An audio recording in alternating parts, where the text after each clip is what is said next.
Ouh. 120 secondes. L'invité de Vincent Veillon. Près de 40% des jeunes romans âgés de 15 à 35 ans s'estiment être cyberdépendants. C'est le résultat d'un sondage publié cette semaine et commandé par la radio Couleur 3. On y apprend également que près de la moitié des sondés considèrent Internet comme une drogue pouvant conduire à l'isolement social, alors qu'une proportion similaire estime être victime de troubles du sommeil à cause de son utilisation du web. On va en parler ce matin avec vous. Sven Pahu, bonjour.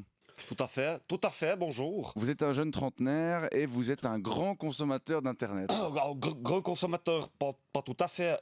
J'estime être un consommateur tout à fait normal par rapport à ce que j'ai comme âge, etc. C'est-à-dire, vous avez une idée de combien de temps vous passez devant un écran ? Alors tout à fait, vu que sur mon iPhone, il y a une nouvelle fonctionnalité qui dit combien de temps d'écran vous avez. Attends, je réponds d'abord juste à ce message. Oui, oh putain, j'ai eu un swipe sur... Non, un match sur Tinder. Ouais, d'accord. Oh non, elle est moche, elle est deg, je swipe. Bon, monsieur... Attends, il y a Émilie Ratajkowski qui a liké une photo de moi sur Insta. Attends, je fais une capture d'écran. Monsieur Pahu. Ah, c'est trop beau. Monsieur Pahu. Oui, pardon. Tu veux que je t'envoie la capture d'écran ?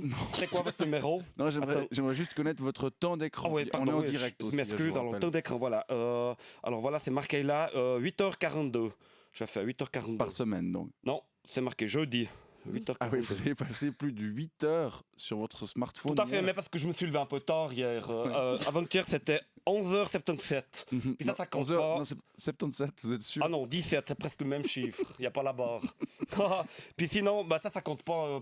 Par exemple, l'ordinateur de mon coloc, où je vais des fois avoir des sites. D'accord. Ou bien la télé, où si on a Netflix, on regarde des séries avec mon coloc. Bon, c'est assez... Armen. C'est assez... Il s'appelle Armen, votre coloc.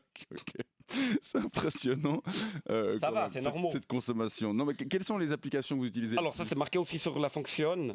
C'est marqué WhatsApp, YouTube, Netflix, Insta, Snap, Spotify, Fortnite, encore un tout petit peu Facebook de temps en temps.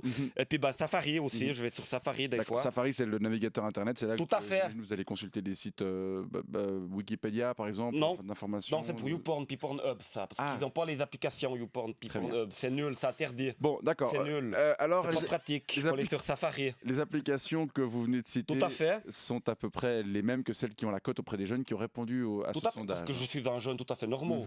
Tout à fait. Bon, sinon, vous avez un emploi ? Tout à fait. Alors, je travaille au Fitness Universal Body 2000. Moi, je suis au siège à Chavannes. Je suis au siège de leur CM. Vous êtes leur community manager. Je gère les réseaux sociaux, Snap, Insta, Twitter. Même si c'est chiant, Twitter. Ouais. Parce qu'il y a trop de choses à lire, c'est pour ça. Ouais, trop de trucs, trop de textes. Ouais, vous êtes donc jamais dans la vraie vie, monsieur Pahu. Alors si, tout à fait, la vraie vie. Je suis dans la vraie... C'est ça la vraie vie aujourd'hui. Non, mais je veux dire, je parle de la vraie vie des... C'est pas Rouge FM. Non, mais des vrais gens.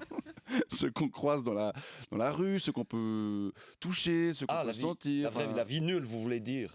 Ça, j'évite le plus possible. Ce matin, j'étais obligé quand même de prendre le N2 pour venir ici à Rouge FM. Puis alors, des vrais gens, j'en ai vu, mais alors merci. Hein. Franchement, les meufs dans le métro, je pense que t'as déjà vu, mais elles sont deg. Il y en a plein qui sont même pas maquillées. Il y en a une, elle m'a dit salut, alors que je la connaissais même pas. Elle pue de la gueule. Non, franchement, je préfère les meufs sur Insta. Très bien. Attends, je te rappelle. Non, parce que là, il y a des filtres. Vous préférez les femmes avec des filtres ? Avec des filtres, ouais. Sur Insta. Monsieur Pahu, cette cyberaddiction, est-ce qu'elle inquiète vos proches ? Non, pas tout à fait du tout. Parce que mes proches sont comme moi. Je communique avec eux que par WhatsApp. Et puis, c'est pas une cyberaddiction entre nous. Hein. Moi, je suis normal. J'arrête quand je veux. Hein. Vous en êtes sûr de ça ? Tout à fait. Attends, putain, il y a Émilie Ratajkowski qui a liké la capture d'écran de son like de ma photo sur Insta. Trop beau, faut que je fasse une capture. J'ai l'impression que vous pouvez pas arrêter quand vous voulez, monsieur. J'ai pas eu cette... clairement cyberaddict, j'ai l'impression. Ouais, c'est possible. Mais ma foi, c'est pas ma faute. Hein. C'est pas ma faute. Mes parents, ils avaient qu'à mieux m'élever. Je veux dire, ils avaient qu'à moi me laisser tout seul dans le salon pendant qu'ils s'engueulaient. Et puis la vraie vie, comme vous dites, elle a qu'à être plus stimulante, elle a qu'à être moins stressante, elle a qu'à être moins corrompue par la politique, moins obsédée par l'argent, moins réchauffée par le climat. Puis alors là, peut-être que j'aurais envie d'y revenir dans la vraie vie. Mais en attendant, je vais liker cette photo d'Émilie Ratajkowski. Bon, Sven Pahu, community manager au Fitness Universal Body 2000. Je vous remercie pour ce témoignage. D'Émilie Ratajkowski. Je vous souhaite une bonne matinée. On est le matin.